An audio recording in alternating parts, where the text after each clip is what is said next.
자, 이번엔 최마의 맞수다. 미국이 과연 금리를 언제쯤 인하할 것인가? 이 이야기를 가지고 좀 시장 풀어보도록 하죠. 돈 말씀 주시기 위해서 디멘전 투자자문의 송재경 투자부문 대표와 함께합니다. 어서 오십시오. 네, 안녕하세요. 네, 경력이 또 화려하시죠. 삼성자산에 또 운용을 하셨고 한화자산도 계셨고.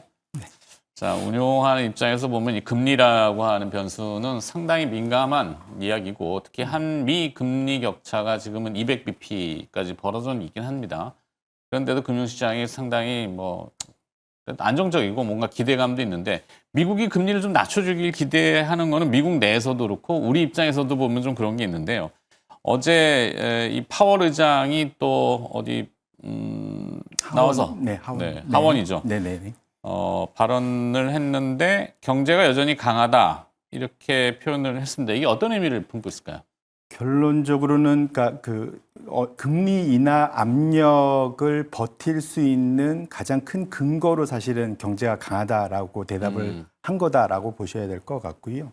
연준의 기본적인 사실은 두 가지 정책 목표, 그러니까 물가 안정과 최대 고용 두 가지인데.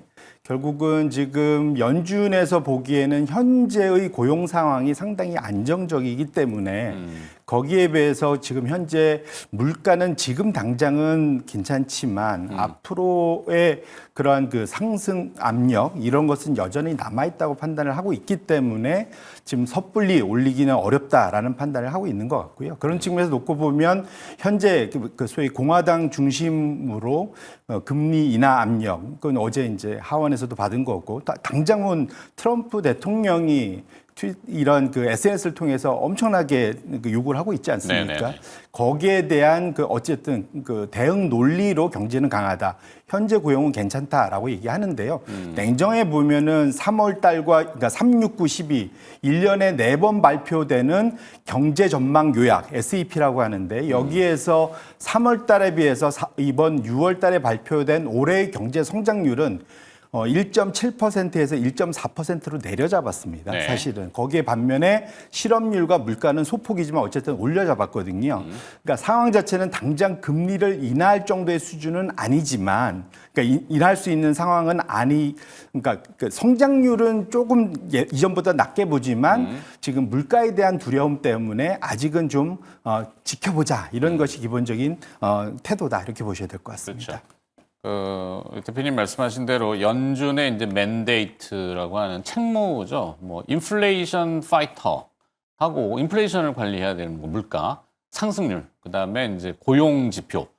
근데 이거가 이제 명분이 있어야지만이 금리를 인하할 수 있는데 인플레이션은 아직은 좀 자극을 받을 것 같지만 그렇게 뚜렷하진 않고 고용은 튼튼하고 그러니까 트럼프 대통령이 원하는 금리 내려 한 2% 더 내려야 돼 이렇게 얘기하는데 데이터가 안 나오는데 어떻게 해요? 그랬더니 트럼프 대통령이 그래 그럼 고용을 우리가 또 만져야지 라고 불법 이민자들 막 추방해가지고 이런 실업률을 높이려고 하는 건지 그리고 또 관세 부분도 이 인플레에 영향을 주니까 지금 살짝 또 뒤로 뺀단 말이죠. 참 요런 것 하는데 미국의 6월, 8월 관세로 인한 인플레이션 우려 어느 정도 현실화가 될까요?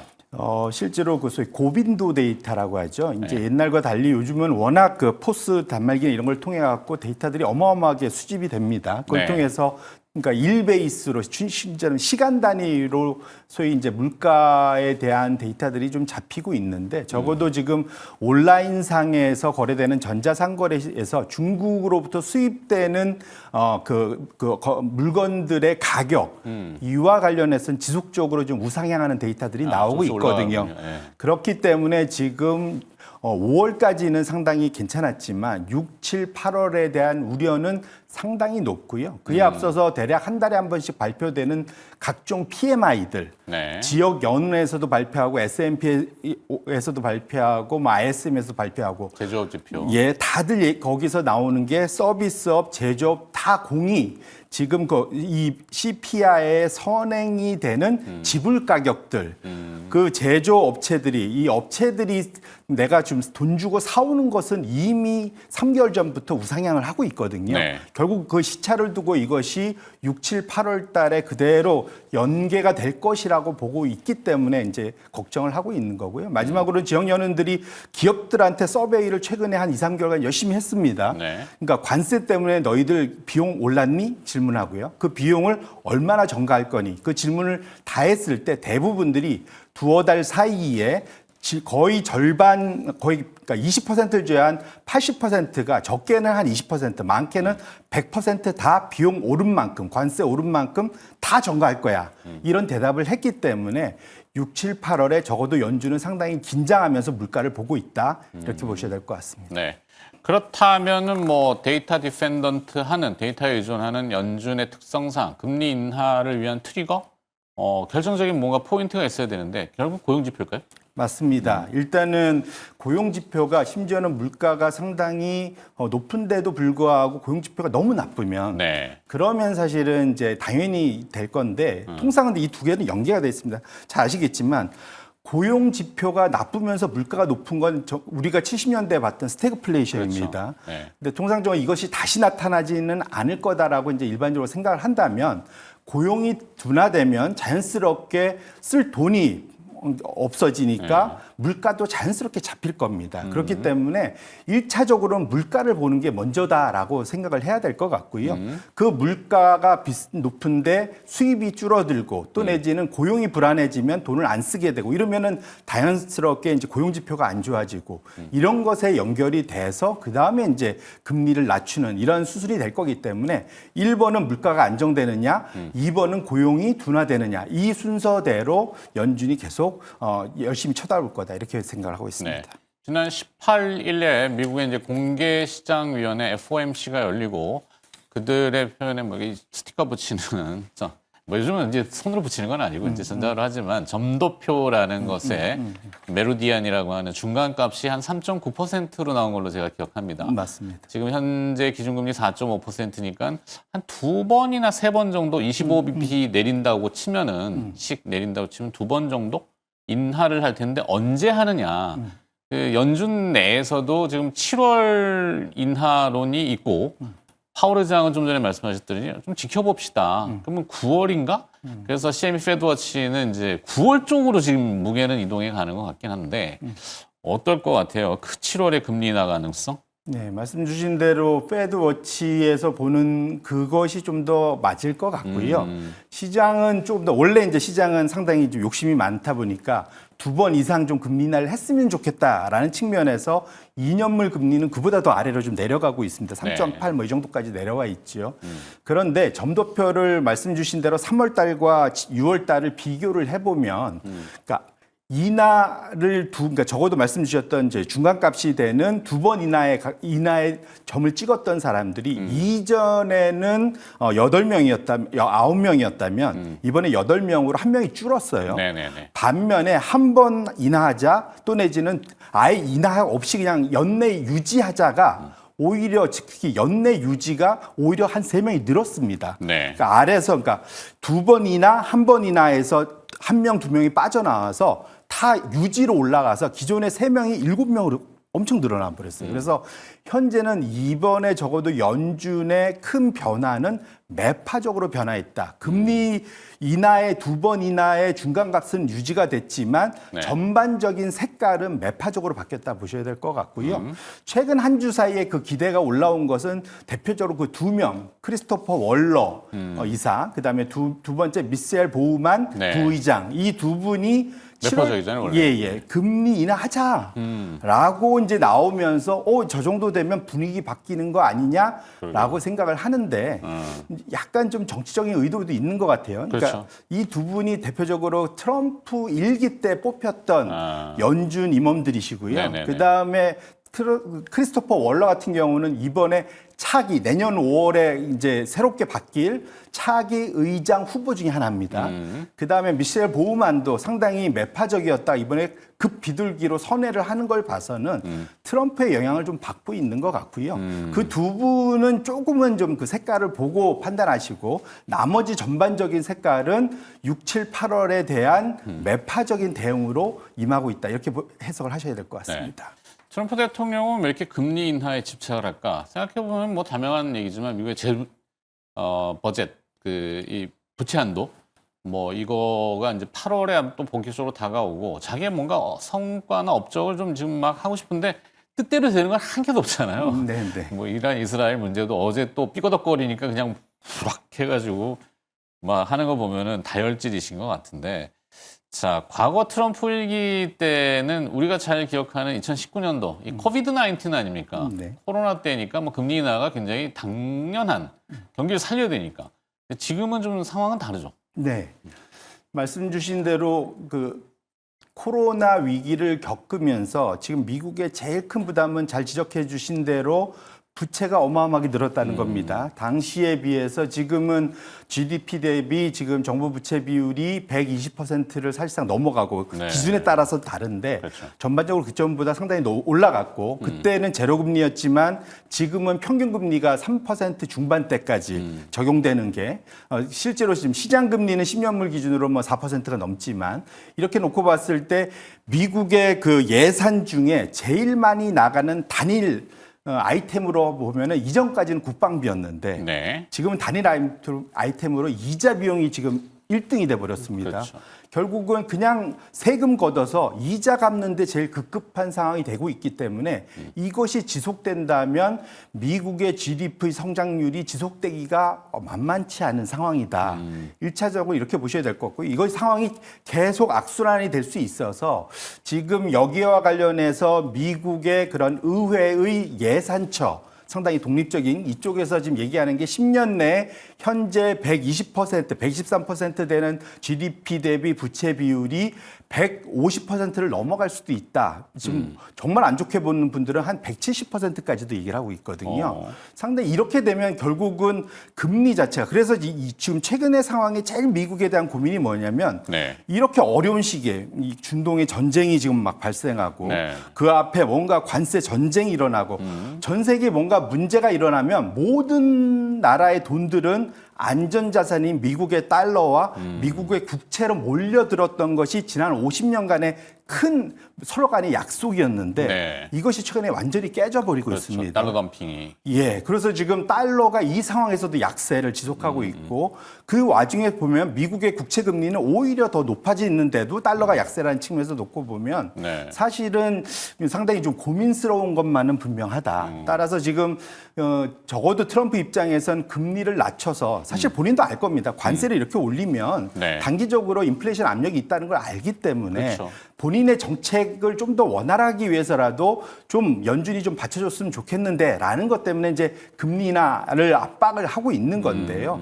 연준은 상대적으로는 뭐랄까요 트럼프로부터 독립적입니다. 네네. 단적인 예로 그렇죠. 우리나라 한국은행은 예산 어디서 받아옵니까? 어쨌든 기획재정부로부터 받아옵니다. 네. 근데 연준은 스스로 벌어요. 그러니까 무슨 말이냐면 연준은 큰 돈을 굴리다 보니까 거기서 나오는 수수료로 스스로 돈을 벌어서 움직이기 때문에 적으로 예산을 깎아갖고 연준을 압박하기는 어렵다. 두 번째로는 연준의 그 7명이나 나머지 그러니까 12명의 지역연은 총 합쳐서 19명의 기본적인 그 임기는 한 번 임명되면 14년을 갑니다. 네. 그러니까 지금 대통령은 짧게는 4년, 길어봐야 8년 하는데 14년을 하기 때문에 조금은 독립적으로 갈 수 있다. 결론적으로는 연준이 트럼프가 흔들고는 싶어도 내 마음대로는 좀 안 된다. 이렇게 보셔야 될 것 같습니다. 네. 연준 내부에서도 뭐 불협화음 뭐 있고 하거나 아까 다뤘으니까 넘어가서 우리의 시장 입장을 보면은 현재 코스피 지수 3,100포인트, 뭐 선행 PBR, 뭐 선행 후행 뭐 이런 지표들 많이 하는데 이제 후행 PBR 뭐 이미 지나갔으니까 1.04배라고 뭐 데이터가 나왔네요. 그러면은 밸류에이션을 측정해 보면은 이 우리나라 증시가 가지고 있는 이 오명이라고 해요. 주홍 글씨 낙인 찍혀 있는 박스피 항상 어디에 갇혀 있는 이 이상은 안 돼. 이게 이제 최상단이 역사적으로 보면은 우리 3,300포인트 정도 되잖아요. 맞습니다. 여기를 과연 돌파할 것인가? 대표님 보시기엔 어떨까요? 저는 뭐 돌파 가능성은 충분히 열려 있다. 라고 저는 생각을 하고 있고요. 가장 큰 이유로 말씀드리고 싶은 거는 첫 번째로는 말씀 주셨던 3,300이 2021년 6월 말 7월 초에 한번 갔다 온 데입니다. 네네. 근데 그때와 지금의 가장 큰 차이는 수급이 좀 다르다. 뭐냐면 그때는 외국인들이 팔고 있었던 시기에 국내 우리 동학개미 운동 하면서 국내에서 다 사들이면서 1년 반 만에 3,300까지 올라갔었던 거거든요. 코로나 때 돈 풀리면서. 네. 그러면서 사실은 국내 그러니까 이 쌍발 엔진에서 한쪽 엔진으로만 3,300까지 힘들게 갔었다라고 본다면 지금은 우리 국내에서도 사지만 외국인들도 사 들어오고 있다. 대표적으로 한국전력 같은 경우 오늘도 좀 많이 오르고 있는데 맞아요. 네. 지금 거기 한국전력은 기간 산업이기 때문에 최대 외국인이 살 수 있는 게 50%입니다. 네. 어제 오늘 다 해서 50%꽉 찼습니다. 이제는 외국인들이 그러니까 팔지 않으면 새로운 외국인이 못 사요. 그러니까 이렇게 산 상태에서 국내에서 사주니까 이렇게 그 주가가 올라가는 거거든요. 네. 일단은 수급이 재료에 우선하기 때문에 수급 상황이 상당히 좋다는 거 첫 번째. 두 번째로는 우리나라의 상단을 늘 소위 박스피를 만들었던 것이 내부의 그런 불투명성, 코리아 디스카운트였는데 상법을 개정하면서 이것을 이제 완전히 환골탈퇴시키겠다는 게 신임 정부의 목표지 않습니까? 이렇게 된다면 현재 우리가 말씀 후행지표 이게 PBR 1배 정도 되는 것이 네. 그러한 노력을 자율적으로 했던 일본에서 놓고 보면 1.4배까지 갔다는 거죠. 뭐 지금 우리나라 거기는 ROE가 우리보다도 낮습니다. 네. 그런데도 지금 1.4배까지 갔기 때문에 그렇게 놓고 본다면 우리나라가 1배에서 더 높은 수준으로 1.4배 가면 그게 5천입니다, 사실은. 그래서 결론적으로는 지금 상황에서는 단기적으로 너무 급등해서 과매수 구간에 있는 것만은 분명하지만 긴 호흡으로 놓고 보면은 우리나라의 그러한 수급도 좀 좋아지는 상황. 때문에 네. 두 번째로는 지금 고질병인 코리아 디스카운트의 발목을 잡던 그러한 그 소위 상법의 그런 문제점을 해결한다는 측면에서는 상당히 긴 호흡에서는 상방을 좀 열어놓으실 필요가 있겠다 이렇게 네. 말씀드립니다. 묵직한 하반기의 흐름. 그리고 이제 6월 끝나면 7월이면 하반기입니다. 하반기 시장이 만약에 이렇게 견인되고 목표하는 5,000포인트 물론 당장 간다는 건 아니지 뭐 궁극적으로는 간다면 주도하는 섹터는 하반기에는 뭐가 또 보이고 그 중에 뭐 피킹이 혹시 가능할 수 있는지. 일단은 우리가 힌트를 볼 수 있던 게 작년 상반기입니다. 네. 작년 상반기에 밸류업이 사실은 일종의 힌트를 줄 수 있죠. 그때는 자율적으로 일본을 벤치마크해서 한 번 했지 않습니까? 네. 그때 올라갔던 데를 생각해 보시면 저 PBR 중에 뭔가 환골탈퇴할 수 있다는 기대감들 하나. 그 다음에 실제로는 PBR은 낮은데 실제로 스스로 열심히 하던 은행이나 자동차나 이런 데들이 잘 갔었습니다. 네. 최근 들어서 한 달 사이에 그런 흐름이 다시 나타나고 있죠. 하반기에는 결론적으로 이것이 합쳐지면서 PBR이 낮은 가운데 스스로 이런 그러니까 상법 개정 흐름에 발맞춰서 소위 주주 환원에 열심히 일 수 있는 분야는 업종을 상관하지 않고 그 종목들은 올라갈 수 있다. 그런 측면에서 놓고 보면 한전 같은 경우도 어찌 보면 PBR 지금 이렇게 올랐는데도 0.59배였고요. 네. 지금은 업황도 상당히 좋아지고 있습니다.